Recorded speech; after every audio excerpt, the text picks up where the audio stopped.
अगर आयुर्वेद के प्रिंसिपल को देखें, हालांकि मैं आयुर्वेद के बारे में मुझे आपसे सीखना है, लेकिन वो प्रिंसिपल अगर देखें तो वो सिर्फ किसी खास कम्युनिटी या डॉक्टर्स तक ही लिमिट नहीं रहना चाहिए, हर आखिरी इंसान तक पहुंचना चाहिए। आज के बारे में अगर बात करें तो बस एक उदाहरण से ही मैं शुरू करूंगा, उसमें ही सारा कुछ छुपा हुआ है। याद कीजिए, आज से पहले जब आप स्कूल में जाते थे और स्कूल में जो प्रेयर होती थी, राइट, जहाँ पे सब लोग लाइन पे खड़े हो जाते थे, रोज एक आध अचानक धड़ाम से गिर जाते थे। आप में से भी कुछ लोग गिरे होंगे। ऐसा लगता था धूप में या कमजोरी से या किसी न किसी वजह से गिर जाते। फिर थोड़ी देर बाद पानी वानी हवा करने के बाद वो उठ जाते दोबारा से। आप सबको याद आ रहा होगा। इसके पीछे का जो साइंस है अगर वो समझ लें तो बहुत सारी बीमारी तो ऐसे ही चली जाएगी। बहुत सारी वो बीमारियां जो लगता है कि ये तो लाइलाज है। फॉर एग्जांपल किडनी फेलियर, जो डायलिसिस के पेशेंट्स हैं जिनको बोला कि आपको दूसरी किडनी लेनी पड़ेगी, लेकिन छोटी सी बात यह है कि उनको बस ये समझना पड़ेगा कि बचपन में हम जब गिरते थे, जो लोग गिरते थे, अचानक देखा कि धड़ाम से गिर गए, फिर उनको उठा के ले गए और कुछ देर बाद वो ठीक भी हो गए। वो किसी ने उतने देर तक पानी मारा तो उससे ठीक हुआ, हवा दिया उससे ठीक हुआ, या मंत्र पढ़ा तो ठीक हुआ। वो एक डिबेटेबल चीज है, बट ये है कि कुछ देर बाद वो उठ ही जाता था। वो तो वो जो होता था उसको थोड़ा समझना पड़ेगा, और उसके अंदर जो बॉडी की जो इंजीनियरिंग है उसको समझने की ज्यादा जरूरत है, rather than the biology of the body, right. तो अगर बॉडी को आप एक मशीन मानते हैं तो जरूर इसके अंदर की कोई इंजीनियरिंग होगी। एक कनेक्शन आपका और हमारा ये भी है कि मैं कुछ महीनों से आपके कॉलेज के बारे में थोड़ा ज़्यादा रुचि ले रहा हूँ, और मुझे पता है कि पहले लाहौर में था 1898 में, फिर यहाँ शिफ्ट हुआ, और अगले साल सर ने बताया एक 125 ईयर्स होने जा रहा है। तो ये बड़ी बात है, और अगर हमें इनवाइट करेंगे तो हम भी आएंगे आपके उसमें। और इस साल मैं जिस कॉलेज से पढ़ा, जो ग्रेजुएशन मैंने जहाँ से की है, पंजाब इंजीनियरिंग कॉलेज, वो भी लाहौर में था सर, और लाहौर से यहाँ शिफ्ट हुआ, और इस साल उस कॉलेज ने, हमारे कॉलेज ने 100 साल मनाए हैं। तो हम भाई बहन हैं इस तरह से। उसके बाद हमने वियतनाम में हमने प्रैक्टिस शुरू की, डायबिटीज़ की। लोग पहले पढ़ाई करते हैं फिर प्रैक्टिस करते हैं, हमने पहले प्रैक्टिस कर ली फिर पढ़ाई शुरू की, उसके बेसिस पे पोस्ट ग्रेजुएशन किया डायबिटीज़ में, एंड देन डॉक्टरेट, इस तरह से। तो जो इंजीनियरिंग का एक मामला है बॉडी का, वो अगर समझ लें तो बड़ा अच्छा होगा। आप देख रहे हैं यहाँ पे ये इंजीनियरिंग के मामले समझने के लिए, अब अगर मैं बोलता हूँ कि ये आर क्लास सबको पता है, अगर मैं इसको ऐसे उल्टा कर देता हूँ, ये 1 घंटे में ये पूरा जो बालू है नीचे आ जाएगा। अब यहाँ पे कौन सा वाला प्रिंसिपल प्ले कर रहा है? What is the principle playing here? ये नीचे क्यों आ रहा है? इसमें ग्रेविटी है, राइट। तो ग्रेविटी काम कर रही है, ये क्लियर है। तो अंदर अगर कोई भी चीज है जो फ्लूइड के फॉर्म में है या सेमी फ्लूइड के फॉर्म में है तो वो नीचे आएगा ही आएगा। कोई भी चीज वो अटक नहीं रहा तो नीचे आएगा। That is what is gravity. तो जैसे मैं यहाँ पे खड़ा हूं, तो यानी कि सेम वाला ग्रेविटी जो इसमें काम कर रहा है वो हमारे बॉडी में भी तो काम कर रही होगी। हमारे बॉडी में फ्लूइड क्या है? That is the blood, right. लेकिन ब्लड को यानी कि हमारा जो ग्रेविटी इसकी तरह वो खींच रहा होगा, लेकिन ये है नॉन लिविंग, तो उसको वापस खींचने के लिए इसके पास कोई और तरीका नहीं है, कोई हार्ट यहाँ पे है नहीं, जबकि हम तो लिविंग है। तो एक तरफ से ग्रेविटी इस वक्त मुझे, जबकि मैं खड़ा हूं, नीचे खींच रही है मेरे ब्लड को लाइक दिस, लेकिन दूसरी तरफ वो कंपनसेट कैसे हो रहा है? मेरा हार्ट उसको उल्टा पंप कर रहा है। तो दोनों के बीच में एक बैलेंस बना हुआ है, राइट। तो ये बैलेंस बना है तो मैं खड़ा भी हो पा रहा हूं, मैं बात भी कर पा रहा हूं आपसे। अब क्या होता है कि जैसे मैं ऐसे खड़ा हूं, और अगर मैं ऐसे एग्जैक्टली मैं 20 मिनट तक खड़ा हूं, let's say I am very very healthy, right, मुझे कोई बीमारी नहीं है, तब भी अगर 20 मिनट मैं बिल्कुल स्ट्रेट खड़ा हूं विदाउट एनी मूवमेंट, तो धीरे धीरे मेरा जो ग्रेविटेशनल जो पुल है वो हावी होता जाएगा ऑन माय हार्ट, और हमारा जो ब्लड है इसकी तरह धीरे धीरे आपको पता है कि ये ज्यादा यहाँ पे इकट्ठा होने लगेगा, ऊपर कम होने लगेगा। The same thing happens with the body, right. तो ब्लड का जो नीचे इकट्ठा ज्यादा होगा इन कंपैरिजन टू ऊपर, और एक टाइम आएगा कि जब ज्यादा नीचे और ब्लड इकट्ठा होगा देन व्हाट विल हैपन। और अगर ऐसा होता ही चला जाए, जैसे इसको अगर ना रोके ऐसे ही रखे तो ये होता ही चला जाएगा जब तक कि ऊपर पूरा खाली ना हो जाए। लेकिन बॉडी के केस में अगर इसको ना रोका जाए, नीचे अगर इसकी तरफ बालू की तरफ ब्लड बढ़ता जा रहा है, what will happen? That will cause death, right, that will cause death. तो उस डेथ को रोकने के लिए बॉडी के पास एक मैकेनिज्म है, इंटरमीडिएट मैकेनिज्म है। बॉडी क्या करती है? उसको बेहोश कर देती है। जैसे मैं बेहोश देखा ना, जैसे बच्चे गिरते हैं, जब हम भी स्कूल में थे, जैसे ही आप गिरेंगे आपका हार्ट सेम लेवल पे हो जाएगा आपके पूरे बॉडी के, राइट, और दोबारा से सर्कुलेशन स्टार्ट हो जाएगा, राइट। अब ग्रेविटेशन, सिर का ग्रेविटेशन और पैर का ग्रेविटेशन सारे एक ही लेवल पे है। अगर मैं इसको इसी वक्त ऐसे कर दूं, बस अब तो नहीं जा रहा ना, राइट, जितना चला के अब नहीं जा रहा, राइट। लेकिन अब वापस क्यों नहीं आएगा? क्योंकि यहाँ पे कोई हार्ट नहीं है, राइट। लेकिन मेरे केस में, आपके केस में, जब हम गिर जाएंगे एक बार और गिरने के बाद वो वापस भी आ जाएगा, because there is a heart also, right. तो एक हार्ट भी वहां पे काम कर रहा है, जिससे वो काम बन जाएगा। तो अगर आप मान लीजिए, इमेजिन कीजिए अपने स्कूल लाइफ का टाइम, और आपके इधर भी बच्चे हैं, और बीच में आप बेहोश होने जा रहे हैं, और उन दोनों ने देख लिया कि आप बेहोश होने वाले हैं, और आगे कोई स्पीच चल रहा है, तो वो आपको अगर पकड़ ले इधर से आपको गिरने ना दे, राइट, आप बेहोश हैं, गिरने ना दे, तो क्या होगा? What will happen? You will die, right. तो बॉडी जब गिरा रही है आपको, तो बॉडी आपकी मदद कर रही थी ताकि एक ही लेवल पे आ जाए, लेकिन उस दोनों ने मदद करने की कोशिश की उल्टे डायरेक्शन में। तो gravitational pull will keep on working, and as a result your blood will keep on getting collected in the bottom part of the body, and you will die, right. तो कई बार हमें लगता है कि भाई ये बेहोश हो गया, ये बीमार हो गया। नहीं भाई, ये बॉडी ने उसको बचा लिया, उल्टा बॉडी सेव इट। अच्छा, तो हमें करना क्या चाहिए? पहली बात तो 20 मिनट ऐसे खड़े नहीं होना चाहिए, तो मैं अपना लेक्चर 20 मिनट से पहले ही खत्म कर दूंगा, राइट। और अगर खड़ा होना ही है तो देखिए, मैं थोड़ा बहुत हिल भी रहा हूँ, जाने अनजाने थोड़ा सा हम हिलते डुलते हैं, और लेकिन जब प्रेयर में जो है वहां पे हिलना भी अलाउड नहीं होता, ऐसे खड़ा होना पड़ता, राइट। उस केस में अगर 20 मिनट से ज्यादा हो तो कुछ लोग फिर एक करके गिरते रहेंगे, राइट। कौन कितनी देर में गिरेगा? लेकिन गिरेंगे सभी। जैसे आप देख रहे हैं यहाँ पे ये है, ये जल्दी से भर गया, राइट, ये टाइम लगा रहा है, लेकिन ये भी भर जाएगा, नीचे आ जाएगा। टाइम लगा रहा है लेकिन आ जाएगा, ये पता है, राइट। कोई छोटा है, कोई बड़ा है, उस तरह से हमारी बॉडी, लेकिन हर एक आदमी गिरेगा जरूर। तो करना क्या है? अगर सीधे खड़े होना है तो ऐसे में क्या है कि हम बॉडी को नहीं हिला सकते, लेकिन पैरों को, उंगलियों को तो हिला सकते हैं। जब आप पैरों को, उंगलियों को जूते के अंदर से हिलाएंगे, तब भी वो ग्रेविटेशनल पुल को वो अपोज करेगा और ब्लड को इकट्ठे होने नहीं देगा। तो ये जो प्रिंसिपल है, ये प्रिंसिपल ग्रेविटेशनल रेजिस्टेंस का प्रिंसिपल है। इस प्रिंसिपल को अगर हम इंजीनियरिंग पॉइंट ऑफ व्यू से देखते हैं, तो बॉडी के अंदर की कोई भी बीमारी को हम बाहर निकाल सकते हैं। कैसे निकालते हैं? हम अपने हिम्स हॉस्पिटल में हम क्या करते हैं? Very simple. हमारे पास जब किडनी पेशेंट कोई भी आता है, खास तौर पे वो पेशेंट जिनके पैरों में सूजन वगैरह है या यूरिन आउटपुट उनका कम है, the first thing we do, आप देखिए यहाँ पे हम उनको बोलते हैं, पहली बात तो हम ये, हमारा फोकस है कि पेशेंट हमारे पास आए बिना घर पे अपने आप ही ठीक हो जाए, वो भी बिना दवा के। That is the approach, right. वही चीज है जो हमेशा के लिए, कोई भी इंसान दवाई के साथ हेल्दी रह सकता है, ऐसा तो ये एक अलग टॉपिक हो जाएगा, बट मैं ऐसा बिलीव करता हूँ, while taking medicine you can not be healthy, right. Medicine के बिना ही हेल्दी रह सकते हैं आप, उसके साथ लेते हुए तो आप बीमार हैं तभी ले रहे हैं आप। तो देखिए हम क्या करते हैं, ये चारपाई है, चारपाई में उसको बोलते हैं कि इस चारपाई की दोनों तरफ 3-3 ईंट लगा दो, और 3-3 ईंट जब ऐसे लगा देंगे तो ये एक तरफ ऊंचा हो जाएगा, जिस तरफ ऊंचा है उस तरफ पैर और दूसरी तरफ उसका सिर।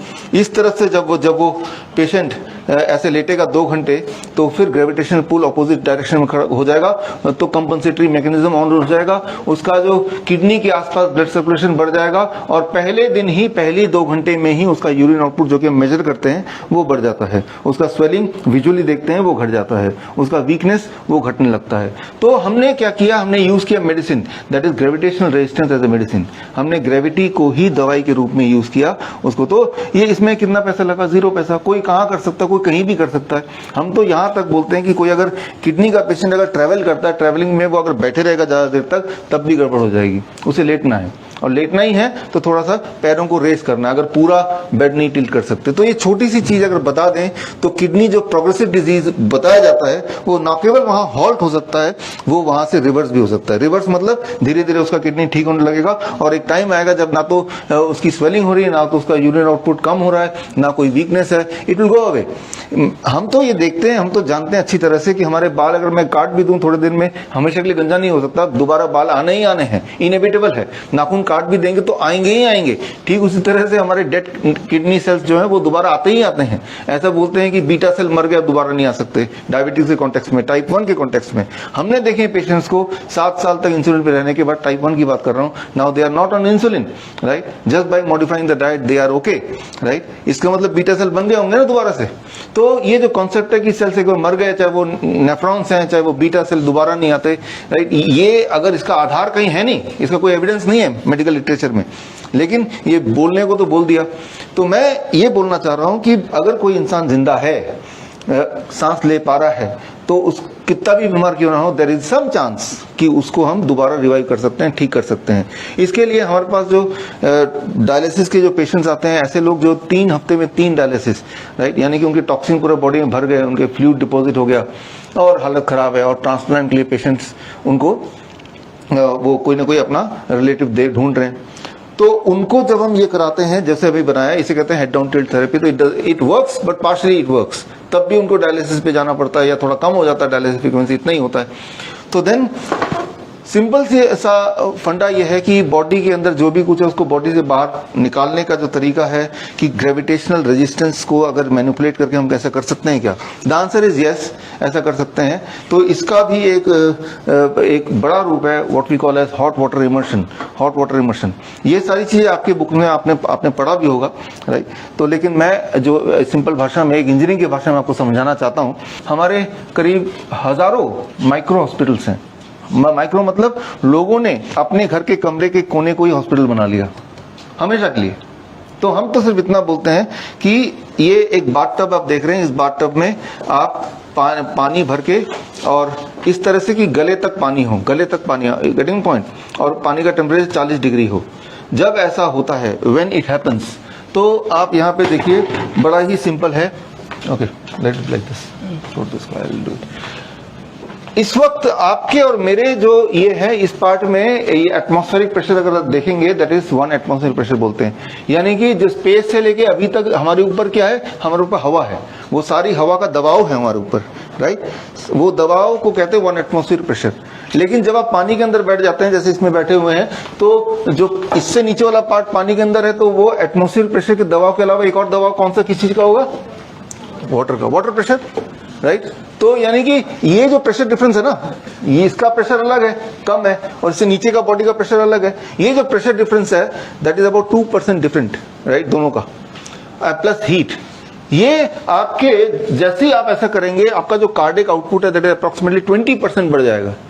कैसे आपको पता चलेगा? आप उसका पल्स लेंगे तो पल्स उसका बढ़ा उसी वक्त, बैठे बैठे ही, राइट। तो कार्डिक आउटपुट जब बढ़ जाता है 20% and redistribution of the blood, right. इस पार्ट पे रीडिस्ट्रीब्यूशन, पैरों का ब्लड भी ऊपर आने लगेगा, रीडिस्ट्रीब्यूशन हो जाएगा, and this makes all the changes. What kind of changes it makes? आपके बॉडी में कुछ केमिकल्स बढ़ने लगेंगे, इंपॉर्टेंट केमिकल्स, कुछ जो ब्लड प्रेशर को बढ़ाते हो वो घटने लगेंगे, ताकि ब्लड प्रेशर नॉर्मलाइज हो जाए। किडनी पेशेंट की ब्लड प्रेशर सबसे बड़ी प्रॉब्लम होती है, और कब से?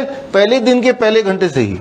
और जब ये होता है तो एक बात और बड़ी इंपॉर्टेंट होती है कि ये देखा गया है, हमने भी देखा है, और ये पहले से ही प्रूवन है कि उस पेशेंट का जो बैठा हुआ है, पेशेंट की बात नहीं, कोई भी इंसान, आप भी बैठेंगे या मैं भी बैठूंगा, हमारे घर पे भी मैंने लगाया हुआ है, तो सोडियम एक्सक्रीशन 5 गुना बढ़ जाता है नॉर्मली, पोटेशियम एक्सक्रीशन डबल हो सकता है, up to urine volume increases 3 times, weight and swelling reduced. ये देखा गया अमंग द पीपल जिनमें एक्सेस पोटेशियम हो, among the people excess sodium हो। हर एक का नहीं सब कुछ निकल जाएगा, जिसमें जो चीज एक्सेस है, हमें नहीं पता क्या एक्सेस है, वो सिर्फ हमारा बॉडी जानता है।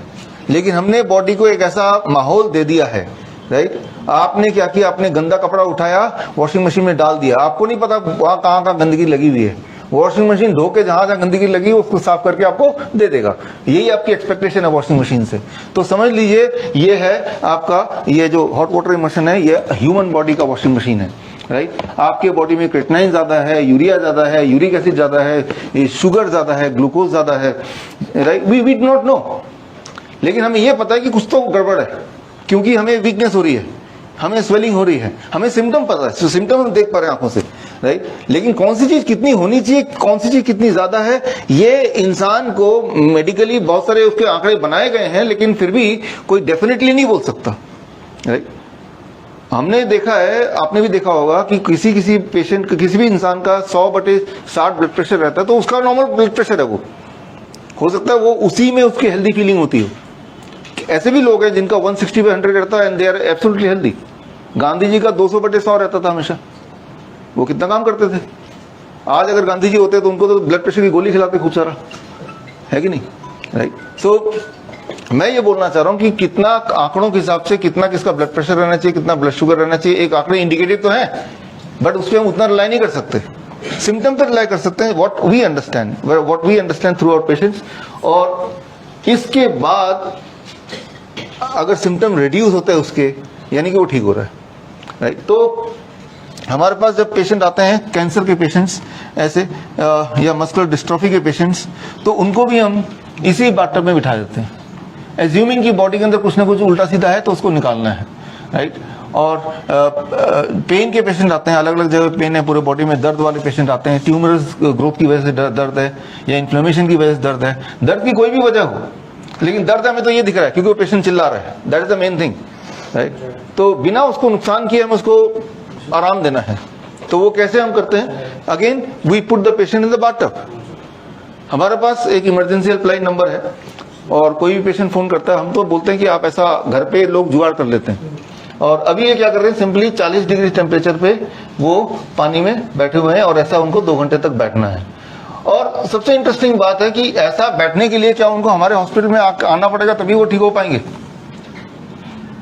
ऐसा तो है ही नहीं, वो तो कहीं भी बैठे, राइट। तो ये जयपुर का हमारा हॉस्पिटल देख रहे हैं, वहां सेम चीज है। वहां भी वो आराम से बैठे हुए हैं, कोई टीवी देख रहा है, कोई गाना सुन रहा है, एंड हम उनका वेइंग मशीन से वेट करते हैं पहले और बाद में। और अक्सर देखते हैं कि 500 ग्राम 1 किलो 2 घंटे के अंदर कम हो जाता है। यानी कि आप में से जो लोग वेट घटाना चाहते हैं वो भी सही है ना। एक तो कुछ करना नहीं है और अपने आप ही वेट जा रहा है ना। आप कुछ नहीं कर रहे हैं लेकिन आपके बॉडी में वही वाली हलचल हो रही है जो हलचल तब होती है जब आप जिम में कुछ एक्सरसाइज कर रहे हो। The same kind of thing ये लोगों ने अपने घर पे बनाए हुए हैं। ये देखिए टीवी देख रहे हैं बाथरूम में, ये घर के बाहर बनाए हुए हैं, राइट। ये तो जो लोग घर पे बनाए हुए हैं हमने देखा कि वो ज्यादा जल्दी ठीक होते हैं इन कंपैरिजन टू जो हमारे हॉस्पिटल में आते हैं।